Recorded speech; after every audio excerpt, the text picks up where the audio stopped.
दुनिया भर में मानसिक स्वास्थ्य की तस्वीर पहले से कहीं ज़्यादा चिंताजनक हो चुकी है। विश्व स्वास्थ्य संगठन की ताज़ा रिपोर्ट बताती है कि आज हर सातवां इंसान किसी न किसी मानसिक रोग से जूझ रहा है। आंकड़ा 1 अरब से अधिक का है, जो किसी महामारी से कम नहीं।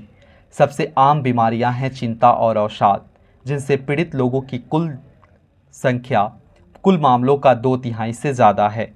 महिलाओं पर इनका असर ज़्यादा है, जबकि पुरुषों पर एडीएचडी और ऑटिज़म जैसी स्थितियां अधिक दिखती है।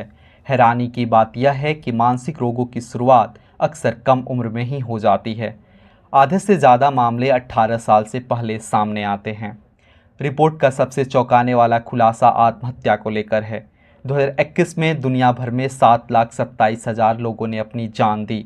इनमें से आधी मौतें 50 साल से उम्र से पहले हुई। युवाओं के लिए यह मौत का दूसरा सबसे बड़ा कारण है। सवाल उठता है, क्या समाज और सरकारें इस संकट को गंभीरता से ले रही हैं?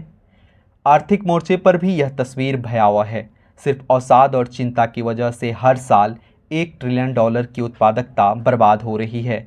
स्किज़ोफ्रेनिया जैसे गंभीर रोग प्रति व्यक्ति को स्तर पर सबसे महंगे साबित हो रहे हैं। यह लागत सिर्फ स्वास्थ्य व्यवस्था पर नहीं, बल्कि देशों की अर्थव्यवस्था पर भी सीधा हमला है। हालांकि मानसिक स्वास्थ्य की अहमियत को सब मानते हैं, लेकिन ज़मीनी हकीकत निराश करती है। दुनिया भर में औसतन केवल 2% स्वास्थ्य बजट मानसिक स्वास्थ्य पर खर्च होता है। गरीब देशों में हालात इतने खराब हैं कि 1 लाख की आबादी पर मुश्किल से एक मानसिक स्वास्थ्य विशेषज्ञ हैं। WHO के आंकड़े बताते हैं कि अवसाद से जूझ रहे लोगों में से सिर्फ 9% को ही पर्याप्त इलाज मिलता है। WHO की यह रिपोर्ट साफ कहती है कि मानसिक स्वास्थ्य सिर्फ एक स्वास्थ्य मुद्दा नहीं रहा, बल्कि यह एक वैश्विक सामाजिक और आर्थिक संकट है। सवाल यह है कि क्या सरकारें और नीति निर्माता इसे उतनी ही गंभीरता से लेंगे जितनी ज़रूरत है, या फिर मानसिक स्वास्थ्य एक फिर बार बजट और नीतियों में पीछे छूट जाएगा। जैसा कि WHO के महानिदेशक डॉक्टर टेड्रोस ने कहा है कि कोई स्वास्थ्य मानसिक स्वास्थ्य के बिना संभव नहीं है।